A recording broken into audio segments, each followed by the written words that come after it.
Welcome back to They Did What? Your source for the internet's craziest, most entertaining stories where I go over them, analyze them, and most certainly make fun of them. Today I'm going to be covering part 6 to the story, which is titled, While Wife Was Sneaking Around with Her Lover, Husband Played the Long Game Preparing to Ruin Them. And a shout out to Philip for sending me this update here.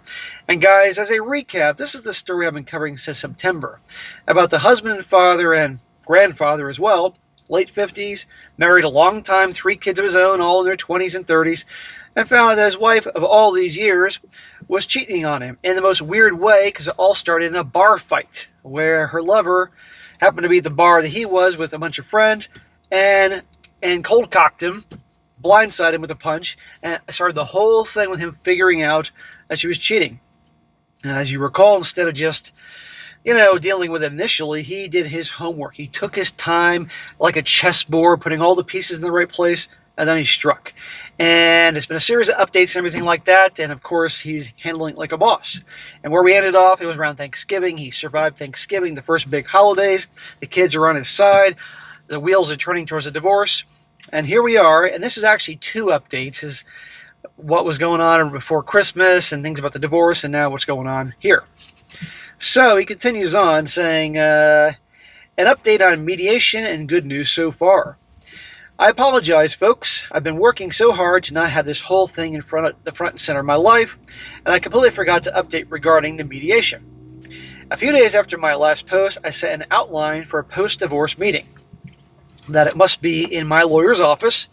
I will videotape the entire meeting. No physical contact. Time limit of 1 hour. She pays the attorney for the use of his office and time, and I later changed this to split the cost because I felt it was petty.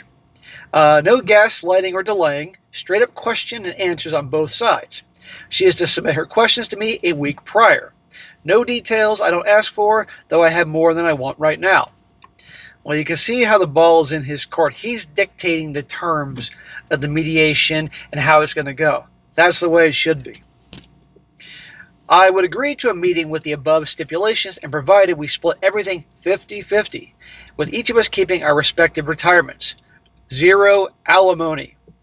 Though I agreed to pay off some medical debt in her name, $10,000 worth, and honestly, I probably would have done that anyway. Well, that's the key in regards to the retirement.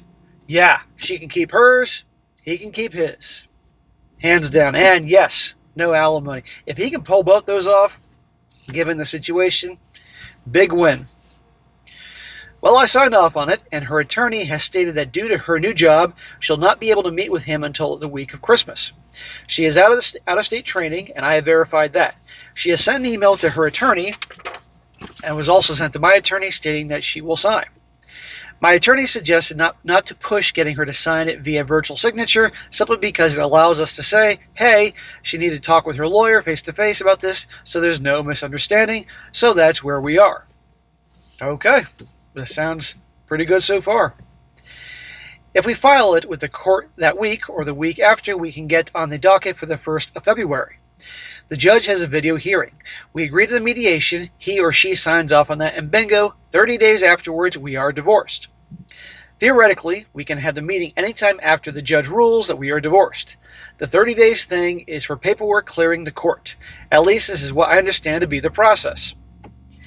Well, again, this sounds okay, pretty smooth.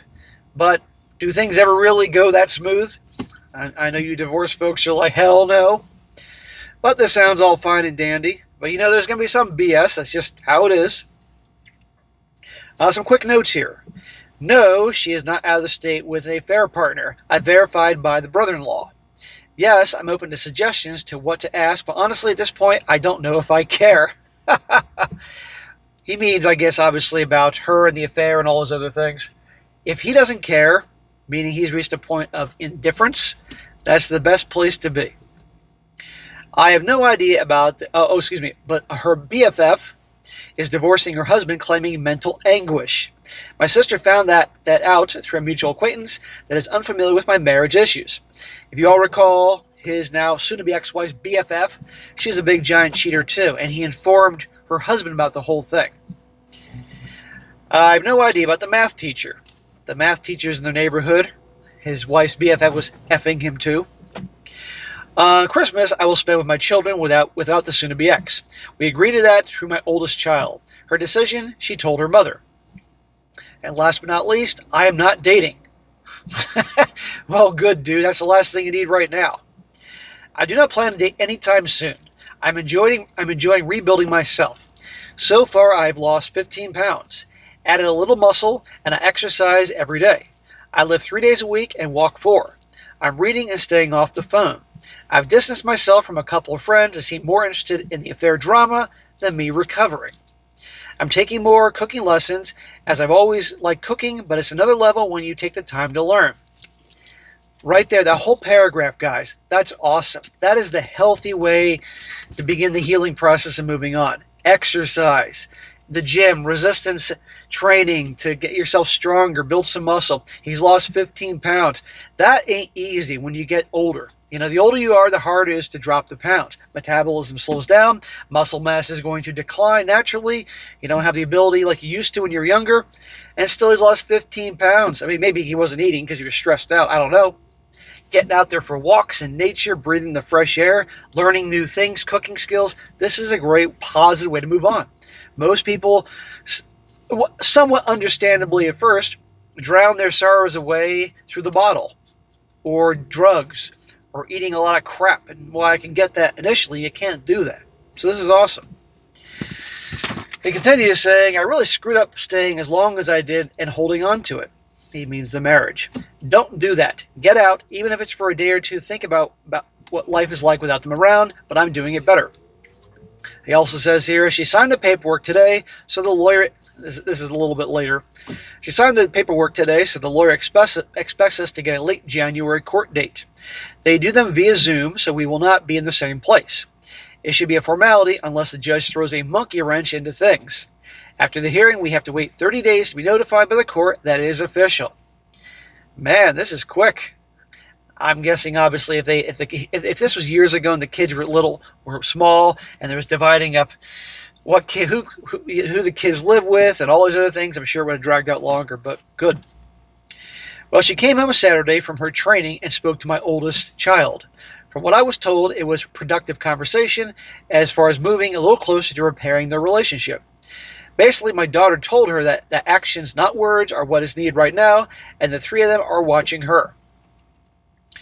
She relayed a message to me regarding a very special family heirloom, my grandfather's wedding band. I apparently left it, and she wanted to make sure that I got it back. She is bringing it to my daughter. That is it. Unless something else happens, it should be a while before I have another update. And I forget exactly when this was, but this obviously was several weeks ago, so that's good. I don't know. I mean, a lot of spiteful wives could take a family heirloom and flush it down the toilet, or keep it for themselves, go to a pawn shop. So that's her olive branch, so that's good.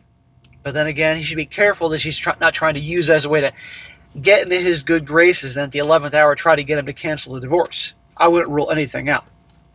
Now on to his next update, and this happened in the last, day or so that you guys told me about. It says here, court date set. Well, the court date is set. I received the email from my attorney earlier today, and along with it, a request from her attorney. First off, the court date is set for the 22nd of this month. Okay, 22nd, that's going to come quick. Today is the 7th of January. I'm glad my attorney was able to get this on the docket so quickly given the holidays, but I have to give a small amount of credit to my soon-to-be ex. She at least kept her word on the signing the paperwork quickly, and her attorney doing a quick turnaround on that. My attorney told me to get it on the docket for this month meant that they got it in at the very last minute. She was expecting at the earliest the second week of February, so yeah, me. That's awesome. The sooner the divorce and moving on, the better. Her attorney requested a meeting date for the hearing. After the hearing, apparently there is not going to be any last-minute delay or request to change anything, and that she, the soon-to-be ex, has resigned herself to the divorce as filed. At least as what appears to be at this point. Yeah, key, at this point. Do not rule out a last-minute drama. So my attorney has suggested name a date and location, obviously to make it conditional on the outcome of the judge's final divorce decree. So I just told her to pick a date as soon as possible to get it over with. I do not care. It's just a means to an end to me at this point. The BFF, soon to be ex, I decided to call him after I posted a reply to someone's question about him prior to Christmas. He's obviously going through all the phases of anger and emotions. I'm not going to post his details, but suffice to say, we talked. Advice was given to him and heard. He's getting himself straight, and it's all his priorities set. He'll be fine. He has called a couple of times when it got really bad for him, usually after he has had some type of exchange with her. Well, that's really nice of this dude telling the story here, that he's there for that guy, because that guy needs a friend. He did say that she's been drinking really bad since he left. She was already a pretty heavy drinker. I know that she's been out at least twice all night with another guy, but his attitude is right. Of course she's out with some other guy. That's how she's between the booze and getting some sausage. That's who she is. Well, not his monkey, not his circus. His situation with his kids are different, though. They are more blaming him for leaving and not trying to work it out, and they are about holding her accountable. Yeah, well, smack to that guy's kids. Now, they're younger, but yeah, think about this, guys. This dude has been a good husband as far as I know, and she's cheating on him regularly, not to mention with the math teacher to one of their kids, and they're blaming him for leaving her and not trying to fix the marriage and work it out. Little assholes. Little ingrates. No word on the math teacher, though. No word on soon-to-be ex as a fair partner. As for me, I'm doing better every day. I've taken the advice here and other places, and I have basically written out a set of notes for the meeting. One post I responded to today inspired me to start thinking of future interactions with her and her family. So I'll be looking at that. I'm going to write these out and give them to the kids for their approval, and I'm thinking I'll give them to her at the meeting. I'll update this post when I can get them written out and get feedback from you folks. He also says here, work has been slow, but that is usual for this time of year. So I have upped my cooking and exercising. Good, he's still doing it. That's great. Love life, ? Non-existent. But I am noticing women more. At the store, on the street, grabbing a bite to eat. I've never really been the type to leer and oogle-eye women, but I must say it's been a while since I've enjoyed female company other than being around family. I do miss the intimacy, but more so company in general. Well, that is it. Nothing major, just life moving forward. Oh, I had a great Christmas with the kids and grandkids. So there you go. Now, I know some people are like, all right, I'm done with this story. Well, I like covering these stories when these guys are going through a whole process, because you get to see what these guys go through upon initially finding out that their marriage has gone to hell in a handbasket, and how they take action, and then the process through now leading up to the divorce and what they're going through and the ups and the downs and the things with the family. These are good things. I like to cover these to show you guys what guys go through. And then obviously, who knows how long this will go on, but I'm sure then after the divorce, he'll post that and talk about how he's doing, because, you know, guys, it's amazing the strength the men have. Even though they go through hell, they can survive it and start anew. And I like the fact that he's not racing to start dating yet. And that's really good, because a lot of these guys make the foolish mistake of, got to get back on that horse, as some people tell them, and they screw things up. He's taking his time. That's really good. Now, I have a few Q&As that he responded to I'm going to read here, because elaborating a little bit more on the situation. One guy says to him, quoting him, saying, given how well you're doing, I can't help but feel a meeting. Oh, this guy says here, given how well you're doing, I can't help but feel a meeting might be a step backward. It feels like she's just seeking her own closure, yet another sign of her selfishness. Are you looking to get anything specific out of this meeting? Or are you simply appeasing her to expedite the divorce? And our guy here says, the meeting to me is a financial decision. Agreeing will guarantee my retirement stays intact. Without the meeting, it was a gamble with the odds not in my favor. Possibly a step back, but it's one I'm willing to take to preserve my financial future. Yeah, I do think she agreed. She wanted to have that meeting, if memory serves, and if he agreed that basically it was going to be favorable to him with regards to his retirement. And frankly, I agree that makes the most sense. I mean, think about it. He can dread that meeting with her and go through the freaking crap for 1 hour. And then that helps him keep his retirement, or with less drama. I see that as a good thing, even though he has to, meet with her one more time and all that. But it's not like he's not going to see her again. They share the same kids and grandkids, for God's sakes. There's going to be they'll be at the same gatherings and graduations and shit like that.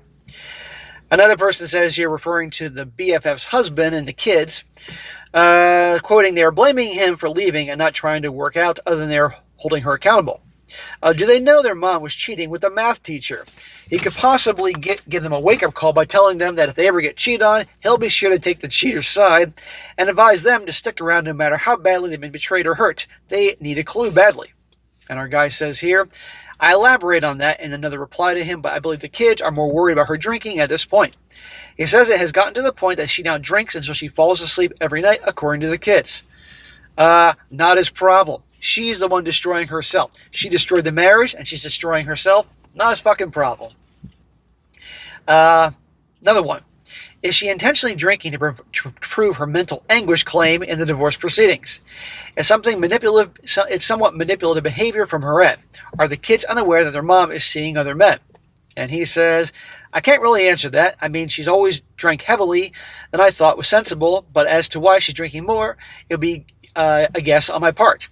And yes, they know of her cheating, but again, I really think they see the drinking as more of an issue right now. I don't know. It's just a guess on my part. Well, okay, fine. She's got a drinking problem. Well, she needs to get fucking help. But until she hits rock bottom, she ain't gonna get freaking help. But this woman here, this wife, this mother here, a shitty mother, a shitty wife, she has screwed things up. Not this guy here. Okay. And those kids, I don't know how old the kids are. I mean, if they're like in fucking high school and they're teenagers, there'll be obviously a difference in maturity compared to the dude telling the stories. Kids are all in their 20s and 30s. But still, little assholes, they shouldn't be siding with the mother. Add one more. This guy says, did you give him evidence that you collected of the BFF's infidelities? Or did you just show it to him and keep it to yourself? Just wondering if he has the evidence available to show to him to show his kids. And our guy says here, he has the details. It is irrelevant in court, but it was proof that she could not deny it. He has not shown it, but to clarify, the kids are younger than mine, but out of high school. They know the affair took place. It's more they feel their father gave up too soon and didn't try to reconcile or give things time. Well, smack to those kids. Okay, they're out of high school. They're in college age. Well, they're little dumbasses. Give it a chance. Fight for it. Are you kidding me? Reconsider things? She's a cheater. She's a piece of garbage. She's not going to change. I believe at some point the pendulum will swing back to the middle ground and toward more sympathy for him. They see their mother self-destructing with her drinking.